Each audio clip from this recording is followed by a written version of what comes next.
வணக்கம். சித்தகேட் உணவே மருந்து மருந்தே உணவு.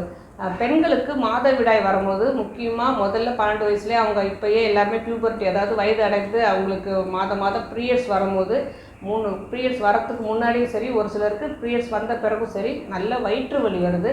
இந்த வயிற்று வலி வரத்துக்கு முக்கியமான காரணம் அப்படி என்னென்னா, பீரியட்ஸ் வர முறையே அதுதான். கர்ப்பப்பையில் உள்ள ஒரு தோல் மாதிரி எண்டோமெட்ரியம்னு சொல்லுவாங்க. அது ஒரு சென்டிமீட்டர் 2 சென்டிமீட்டர் வரும்போது பீரியட்ஸ் வந்துடும். அந்த பீரியட்ஸை வெளியே தள்ளுறதுக்காக, அதாவது அந்த எண்டோமெட்ரியத்தை வெளியே தள்ளுறதுக்காக கர்ப்பப்பை சுருங்கி விரியும். இந்த கர்ப்பப்பை சுருங்கி விரியும் போது ஏற்படுற அசைவால் வர வயிற்று வலி தான் இந்த வயிற்று வலி. அப்போது மற்றவங்களுக்குலாம் ஏன் வரல அப்படின்னா, அவங்க ஒரு நம்ம உள்ளார உள்ள இன்னர் ஆர்கன் வேலை செய்யும் போது ஒரு வலி நமக்கு ஏற்படுது அப்படின்னா, அதுக்கு ஏற்ற பலம், அதுக்கு தகுந்த பலம் அதுக்கு கிடையாது அப்படின்னு அர்த்தம். அது நம்ம உணர்த்துறதுக்காக தான் இந்த இன்னர் ஆர்கன், உள் உறுப்பு நமக்கு உணர்த்துது. நான் என்ன சரியாக நீ கவனிக்கலை, இதுக்கு சரியாக பலம் இல்லை அப்படிங்கிறத உணர்த்துதுங்கிறத புரிஞ்சுக்கிட்டு இந்த யுட்ரஸ் பலத்துக்காக, அதுவும் முக்கியமாக பீரியட்ஸுக்கு முன்னும் பின்னும் வர வயிற்று வலி வரக்கூடாது, அந்த கர்ப்பப்பை நல்ல நலமாக இருக்கணும், தெம்பாக இருக்கணும், பலமாக இருக்கணும் அப்படின்னா என்னென்ன சாப்பிட்லாம், நம்ம பெண் குழந்தைகளுக்கு என்னென்ன கொடுக்கலாம் அப்படிங்கிறத பார்க்கலாம். அதனால தான் அந்த காலத்தில் பீரியட்ஸ் வந்திருக்கும் போது கருப்பட்டி கலந்த நல்லெண்ணெய் கலந்த உளுந்து, கருப்பு உளுந்து தோலோட வறுத்ததை பொடி பண்ணி இதை 3த்தையும் சேர்த்து உருண்டையாக்கி கொடுப்பாங்க. அப்படி இல்லைன்னா கல்யாண முருங்கன் இலை அப்படின்னு ஒரு இலை இருக்குது. இது கல்யாண முருங்கை இல்லைங்க, அதுக்கு பேரை தான் இப்படி மாற்றி சொல்கிறாங்க. கல்யாண முருங்கன் இலை அது.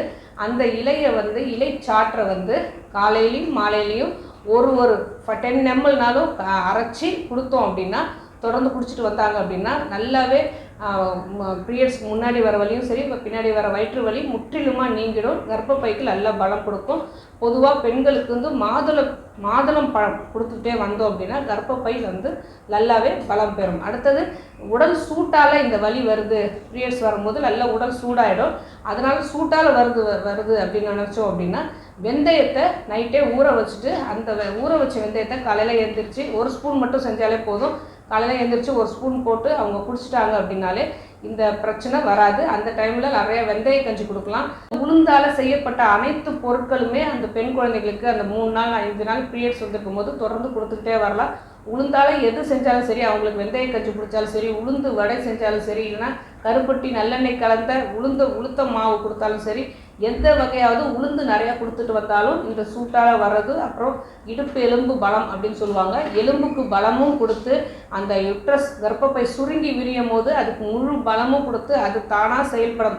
நமக்கு வலி இல்லாமல், பெண்களுக்கு வலி இல்லாமல் செயல்படுறதுக்கும் இந்த பிரச்சனை, அதாவது நம்ம இந்த உளுந்தும் சரி, வெந்தயமும் சரி, கல்யாண முருங்கன் இலையும் சரி, மாதுளப்பழமும் சரி, இது எல்லாமே அந்த பெண்களுக்கு ரொம்ப யூஸ்ஃபுல்லாக அமையும். ஸோ இதை அந்த மருந்தாக பார்க்காம நம்ம அவங்களுக்கு உணவாகவே இது தொடர்ந்து கொடுத்துக்கிட்டே வந்தோம். குழந்தைகள் பூப்பெய்தின பிறகு இதை நம்ம தொடர்ந்து கொடுத்துக்கிட்டே வந்தோம் அப்படின்னா இந்த வலி இருந்தாலும், வயிற்று வலி இருந்தாலும் குணமாயிடும்.